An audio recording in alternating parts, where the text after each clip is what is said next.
Checking अभियान में traffic नियमों का उल्लंघन करने वालों से वसूला गया जुर्माना। धनबाद जिले में बढ़ते सड़क हादसों पर रोकथाम को लेकर ट्रैफिक पुलिस विभाग जिले भर में वाहन चेकिंग अभियान चलाकर ट्रैफिक नियमों का उल्लंघन करते पाए जाने वालों से जुर्माना भी वसूल रही है। आज इसी कड़ी में शहर के रांगाटांड में वाहन जांच अभियान चलाकर बिना हेलमेट पहने बाइक चलाने वालों, रॉन्ग साइड में वाहनों का परिचालन करने तथा कागजातों में त्रुटि पाए जाने पर जुर्माना वसूला गया। इस अभियान के संदर्भ में ट्रैफिक डीएसपी अरविंद कुमार सिंह ने बताया कि ट्रैफिक नियमों का उल्लंघन करने वालों पर हमारी पैनी नजर है। जो भी उल्लंघन करते पाए जाएंगे उनसे जुर्माना वसूला जाएगा। साथ ही कई मामलों में लाइसेंस रद्द करने तक की भी कार्रवाई की जा रही है। उन्होंने बताया कि रात्रि में लगातार ड्रिंक एंड ड्राइव का भी अभियान चलाया जा रहा है ताकि शराब के नशे में कोई अगर वाहन चलाते पकड़ा जाता है तो उस पर कार्रवाई हो सके, साथ ही दुर्घटनाओं को रोका जा सके। ट्रैफिक के दृष्टिकोण से लोगों को अवेयर करने के लिए हम लोग जागरूकता अभियान भी लगातार चलाते हैं तथा ट्रैफिक रूल को वायलेट करने वालों के विरुद्ध हम लोग चालान जैसी प्रक्रिया भी करते हैं, जो अभी भी जारी है। लगभग प्रायः हम लोग करते हैं। नया वर्ष में एक संभावनाएं बनी रहती है कि लोग नशे की हालत में गाड़ी चलाएं या कुछ ऐसा करेंगे, तो हम लोग उसको भी ध्यान में रखते हुए कभी भी औचक दिन में, शाम में, रात में हम लोग वो अभियान भी चलाए हैं। हाल ही में नशे की हालत में कुछ लोग गाड़ियां चला रहे थे, तो लगता है कि इधर एक सप्ताह के अंदर 10-15 गाड़ियों को हम लोग उनका प्रोसिक्यूशन कोर्ट में, माननीय न्यायालय में भेजे हैं।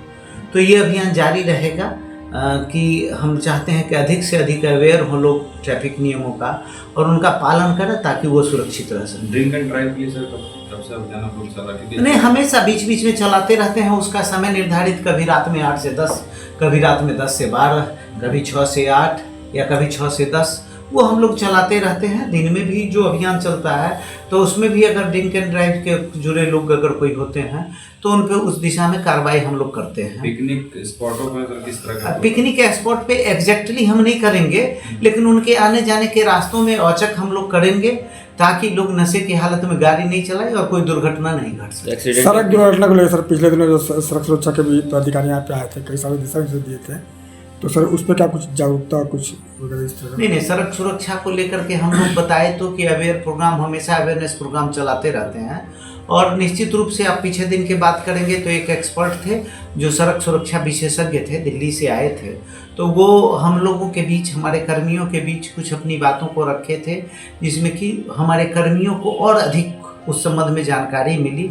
और हम लोग कोशिश करते हैं कि उस जानकारी के आधार पे लोगों को और अवेयर भी करें और उनको सड़क दुर्घटना से रोकने के लिए, ट्रैफिक के नियमों का पालन करने के लिए उनको व्यवस्थित कर सकें। सर ट्रैफिक लाइट के लिए थोड़ा सा प्लानिंग किया? ये बहुत पुराने समय से है कि यहाँ पे ट्रैफिक लाइट नहीं है। जिस दिशा में संबंधित विभाग के द्वारा कार्रवाई की जा रही है, सर्वेक्षण भी हुआ है, देखिए कब तक होता है। सर एक सवाल है सर, वहाँ पर मॉल है सर, एक भैया रोड प्रभातम मॉल, वहाँ सर अक्सर देखिएगा कि जो पार्किंग की जगह लोग रोड सड़कों पर गाड़ी लगा देते हैं, लेकिन आपके तरह से भी प्रयास किया जाता है, लेकिन आए दिन देखिएगा वहाँ जाम खींचते हैं, उसको लेकर सर क्या कुछ कदम उठाएंगे? नहीं, प्रभातम मॉल नहीं, प्रभातम मॉल जैसे कई संस्थान हैं, हॉस्पिटल्स हैं, कई जगहों पे बाहर में लगा रहता है और समय समय पे हम लोग अभियान चलाते हैं। हम लोग और उसको सख्त करेंगे और जल्दी ही अगर ऐसा कुछ है, हम उनके जो ओनर हैं या जो उनके प्रबंधक हैं उनको भी सीधे पहले स्पष्ट रूप से मना करेंगे कि आप ऐसा नहीं करें, आप अपने आधार से उसको पहले रुकवाएं। अगर उसके बावजूद भी नहीं रुकता है तो फिर हम लोग कार्रवाई करेंगे। एक सवाल और था सर कि बीसीसीएल में जो बहुत कम उम्र का लड़का जो है वो हाईवे चलाता है, जिसकी वजह से आए दिन दुर्घटनाएं होती रहती है, खास करके झरिया क्षेत्र में देखा जाता है, कतरास मोड़ पर। सर इसको लेकर क्या कुछ है? वो हमारे नॉलेज में है और हम लोग कभी कभी औचक शाम के समय चलाए भी हैं उसके जांच का अभियान। और फिर मेरा अभियान चलेगा कि अगर कम उम्र के हैं तो उनके गाड़ी जब्त करके उनका जो उस पर प्रोसिक्यूशन करना होगा उनके ओनर पे या संबंधित संस्था पे, तो वो हम लोग उनके विरुद्ध भी कार्रवाई के लिए करेंगे। या उसमें और कई बिंदु देखते हैं, कुछ नशे के हालत में, कुछ बिना ड्राइविंग लाइसेंस के, तो इस सारे बिंदुओं पर हम लोग कार्रवाई कर रहे हैं। Thank you sir. News ANP के लिए कुंवर अभिषेक सिंह की रिपोर्ट।